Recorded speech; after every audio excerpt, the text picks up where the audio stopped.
기도하겠습니다. 거룩하시고 은혜가 풍성하신 아버지 하나님 감사합니다.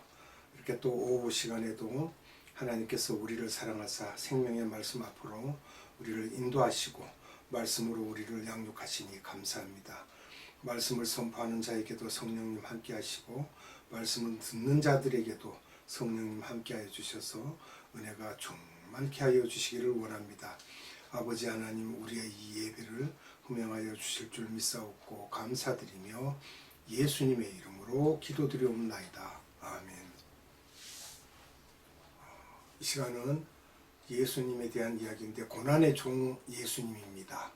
이사야서 53장 1절에서 12절까지의 말씀입니다. 제가 읽어드립니다. 우리의 전한 것을 누가 믿었느냐? 여호와의 팔이 네게 나타났느냐? 그는 주 앞에서 자라나기를 연한 순 같고 마른 땅에서 나온 줄기 같아서 고운 모양도 없고 풍채도 없은즉 우리의 보기에 흠모할 만한 아름다운 것이 없도다. 그는 멸시를 받아서 사람에게 실어버린 바 되었으며 간고를 많이 겪었으며 질고를 아는 자라. 마치 사람들에게 얼굴을 가리우고 보지 않음을 받는 자 같아서 멸시를 당하였고 우리도 그를 귀히 여기지 아니하였도다. 그는 실로 우리의 질고를 지고 우리의 슬픔을 당하였거늘 우리는 생각하기를 그는 징벌을 받아서 하나님에게 맞으며 고난을 당한다 하였노라.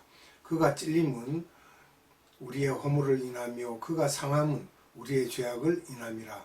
그가 징계를 받음으로 우리가 평화를 누리고 그가 채찍에 맞음으로 우리가 나음을 입었도다. 우리는 다 양 같아서 그릇 행하여 각기 제 길로 갔거늘 여호와께서는 우리 무리의 죄악을 그에게 담당시키셨도다. 그가 곤욕을 당하여 괴로울 때에도 그 입을 열지 아니하였으며 마치 도수장으로 끌려가는 어린 양과 털 깎는 자 앞에 잠잠한 양같이 그 입을 열지 아니하였도다. 그가 곤욕과 신문을 당하고 끌려갔으니 그 세대 중에 누가 생각하기를 그가 산자의 땅에서 끊어짐은 마땅히 형벌 받을 내 백성의 허물을 인함이라 하였으리요. 그는 강포를 행치 아니하였고 그 입에 괴사가 없었으나 그 무덤이 악인과 함께 되었으며 그 묘실이 부자와 함께 되었도다. 여호와께서 그로 상함을 받게 하시기를 원하사 질고를 당하게 하셨은즉 그 영혼을 속건 제물로 드리기에 이르면 그가 그 씨를 보게 되며 그 날은 길 것이요 또 그의 손으로 여호와의 뜻을 성취하리로다. 그가 자기 영혼에 수고한 것을 보고 만족히 여길 것이라. 나의 의로운 종이 자기 지식으로 많은 사람을 의롭게 하며 또 그들의 죄악을 친히 담당하리라. 이러므로 내가 그로 존귀한 자와 함께 분깃을 얻게 하며 강한 자와 함께 탈취한 것을 나누게 하리니 이는 그가 자기 영혼을 버려 사망에 이르게 하며 범죄자 중 하나로 헤아림을 입었습니다. 그러나 실상 그가 많은 사람의 죄를 지며 범죄자를 위하여 기도하였느니라 하시니라. 아멘. 예수님은 창조주, 신, 부활, 구원주 되심을 이제까지 공부하고 또 그분의 위대하심, 영광의 하나님, 왕 중의 왕, 모든 신 중에 최고의 신, 영화롭고 위대하심에 대한 얘기를 하였습니다. 그럼 위대하신 예수님이 인간 세상에 오시는데 목적을 갖고 오셨습니다. 무슨 목적을 갖고 오셨을까요? 목적은 창세기 3장 15절로 인한 대속의 죽음을 하기 위해 오신 구원주가 되십니다. 그분의 목적은 거기에 연루가 되어 있습니다.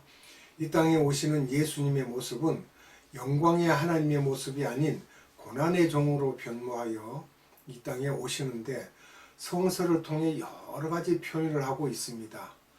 그 표현은 버림받은 종, 멸시받은 종, 소외된 종, 거치는 반석, 부딪히는 돌 등의 부정적인 개념으로 표현을 하고 있습니다. 대표적으로 고난의 종으로 많이 말씀하고 계십니다. 또 이스라엘 역사 속에서 고난의 종에 관한 예표를 우리가 본다면 첫째 아브라함을 예표로 보죠. 모리아산에서 이삭을 바치라 할 때 그 바치는 이삭이 누굽니까? 바로 예수님을 예표하고 있습니다. 출애굽 당시 6월절 어린 양의 모습도 역시 예수님의 모습을 우리가 생각해야 됩니다. 왜냐하면 그 6월절 어린 양의 피를 문 좌우 설주와 임방에 발랐기 때문에 죽음의 신이 그걸 넘어갔죠. 넘어간다 해서. 그래서 그 모든 것은 예수님을 우리가 거기에서 찾아볼 수가 있습니다. 모세를 통해 성막을 짓게 하시고요. 그 성막도 여러분 다 예수님입니다. 하나님에 대한 이야기고 예수님에 대한 이야기예요. 성막 전체가 다 이제 언제 이 말씀 끝나고 나서 언제 시간이 나면 성막에 대한 말씀을 여러분들에게 계속 알려드리도록 하겠습니다. 다윗을 통해 성전을 짓게 하셨죠. 그 다윗에게 환상을 또 보여주시고요. 근데 다윗은 성전을 지을 준비는 해도 성전을 이루진 못하죠. 솔로몬이 짓게 됩니다. 시편 150편 중에서 74편이 다윗 썼으며 그 중에서도 16개가 예수님이 고난의 종으로 오시는 부분에 대해서 기록되어 있습니다. 그 중에 시편 22편이 예수님이 고난의 종으로 오심에 대해서 묘사하고 있는데 다윗은 자기의 얘기인 줄 알았어요. 다윗은 그것을 보고. 근데 그게 아니고 그렇지 않고 예수 그리스도에 관한 시였습니다. 그 후 다윗은 BC 1000년인데 300년 후에 이사야에게도 이사야서 53장을 통해 고난의 종으로 오실 것을 기록하게 하셨습니다. 유대인들이 지금도 이사야서를 열심히 읽고 있는데 신기한 것은 이사야 52장을 읽고 53장을 그냥 건너뛰고 54장으로 넘어갑니다. 그래서 53장 이야기를 꺼내서 말을 하면 그들이 손을 절레절레 흔듭니다. 기독교인들은 이사야서 53장을 메시아에 대한 것으로 믿고 있는데 유대인들이 아무리 이사야서 53장을 보아도 그들에게는 메시아적인 개념이 보이지 않는 거예요. 왜냐하면 유대인들의 생각 속에 메시아는 왕 중의 왕이요 거룩하신 하나님으로 보고 있기 때문에 이사야서 53장의 초라한 메시아의 모습을 인정할 수가 없다는 거예요. 그래서 그분들은 안 봅니다. 아예. 예수님은 영광의 하나님이 아닌 고난의 종으로 오실 것을 탄생하시는 때부터 보여주고 계십니다. 그 탄생은 어떻게 하십니까? 말구에서 나셨어요. 부모의 고향인 나사렛은 사회적으로 빈민계층의 동네이고 예수님도 나사렛에서 자라나셨기 때문에 사람들에게 갈릴리 지방 나사렛은 천대받는 사람들이 살고 있는 곳이기 때문에 고난의 종의 모습을 삶 속에서 보여주십니다. 부동산도 없었으므로 지금 요즘 이야기지만 부동산도 없었으므로 새들도 깃들 곳이 있는데 인자가 머리 둘 곳이 없다라는 말씀도 성경에 볼 수 있습니다. 그런데 인자가 머리 둘 곳이 없다라는 건 거기에 비유하지 않아도 오늘날 교회에 머리 되신 분이 누굽니까? 예수님이죠.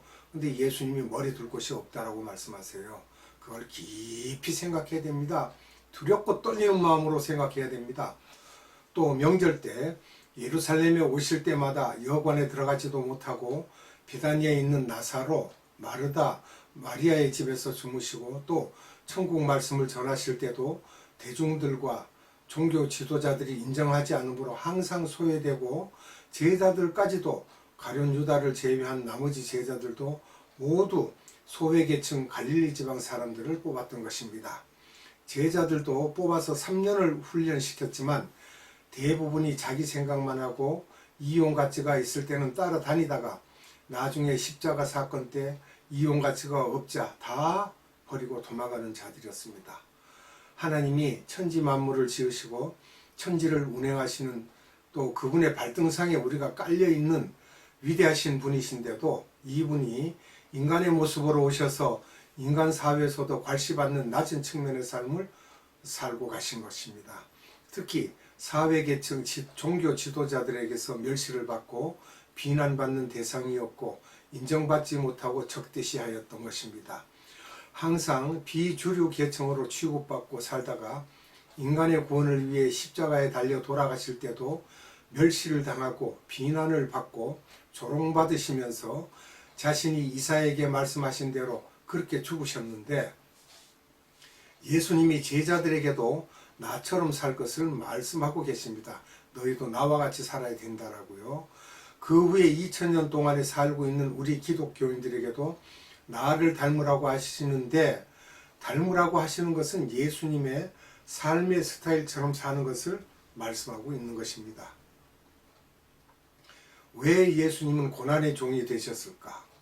예수님이 창조주 되시는 분인데 빌립보 2장에서 예수님은 인성을 취하시면서 신성을 포기하신 분입니다. 전혀 신성으로 움직이는 분이 아니죠. 그래서 완전한 인간의 모습으로 사셨기 때문에 유혹이 있었습니다. 이 세상의 유혹은 우상인데 그것은 권력, 재물, 인기, 명예 등은 누구나 다 좋아하는 것인데 예수님도 신성을 포기하고 인성을 가지셨으므로 다분히 이 세상 사람이 될 수 있는 소지가 많았으나 만약 예수님이 권력, 재물, 명예들을 좋아하셨다면 이 땅에 오신 그 목적을 이루시는데 제약을 받으셨을 거예요. 예수님의 인성에서 우리가 아시는 것처럼 근 4000년 동안 이 구원 계획을 이루어 오시고 겟세마네 동산에서 하루면 다 이루실 텐데 예수님께서는 아버지 이 잔을 피할 수만 있으면 피하고 싶다는 말도 하시고 또 숨 거두기 직전에도 엘리 엘리 라마 사박단이라고 하시면서 왜 나를 버리시냐는 말을 할 수 있었던 것입니다. 얼마나 갑갑하고 힘들고 두렵고 떨렸겠습니까? 예수님도 인성을 가지셨으므로 인간이 갖고 있는 한계점을 아심으로 이 세상의 모든 재물, 권력, 명예들을 갖게 되면 예수님도 이 목적을 이루시는데 이루시기는 하겠지만 지장을 많이 받았을 것이라는 것입니다. 왜냐하면 눈의 초점이 저 세상을 바라봐야 하는데 이 세상을 바라보기 때문입니다. 특히 예수님은 나도 이런데 제자들아 너희들은 말할 것도 없으므로 우리들에게 보여주기 위해서 고난의 종으로 사셨던 것입니다. 내가 이렇게 살았지 너희들 봤지 너희도 그렇게 살아라 이 말씀입니다. 하나님이 생명을 주는 원칙은 한 알의 밀알이 땅에 떨어져 그냥 있으면 열매를 맺지 못하지만 그 한 알의 밀알이 땅에 떨어져 죽어야만 많은 열매를 맺는다라고 하셨죠. 요한복음 12장 24절에요. 예수님은 한 알의 밀알이 되어 하나님의 많은 자녀들을 살리기 위해 오셨습니다. 물론 많은 권력과 재물을 갖고도 한 알의 밀알이 될 수도 있겠지만 이렇게 해서는 지장이 있으므로 강하게 이 세상 것을 소유하지 않고 한 알의 밀알이 되어 죽음으로써 생명을 주시기 위해 고난의 종의 길을 걸으신 것입니다. 제자들에게도 나를 따르라고 하시면서 지상명령을 주셔서 예수가 누구인지를 전하게 하셨습니다. 그 복음을 전하는 자들은 생명을 살리는 자들인데 그런 사람들이 눈에 보이는 것을 다 갖게 되면 눈이 이 세상에 초점이 맞춰지게 되고 저 세상은 보지 못하게 된다는 것이므로 저 세상에 시각을 맞추고 살기 위해서는 나의 삶의 스타일대로 따라야지 그렇지 않으면 말은 저 세상 사람들처럼 구원받은 예수님의 사람이지만 이 세상 사람들의 라이프 스타일대로 살게 된다는 것입니다. 예수님은 제자들을 뽑으시고 이 제자들을 예수님의 스타일로 만들기 위해 부활하신 후에 갈릴리에 가서 베드로를 만나셔서 베드로에게 말씀하시기를 그때는 베드로가 예수님이 어떤 분인지 깊이 깨닫지 못한 상태에서 고기를 잡게 한 다음 기적을 보여주신 후에 너가 나를 사랑하느냐고 물어보시며 말씀을 하시죠. 요한복음 21장 17절로 19절입니다. 세 번째 가라사대 요한의 아들 시몬아 내가 나를 사랑하느냐 하시니 주께서 세 번째 내가 나를 사랑하느냐 하심으로 베드로가 근심하여 가로되 주여 모든 것을 아시오매 내가 주를 사랑하는 줄을 주께서 아시나이다. 예수께서 가라사대 내 양을 먹이라.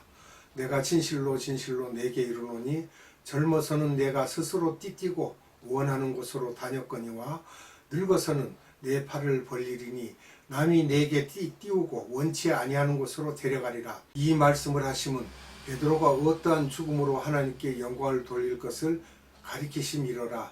이 말씀을 하시고 베드로에게 이르시되 나를 따르라 하시니 아멘.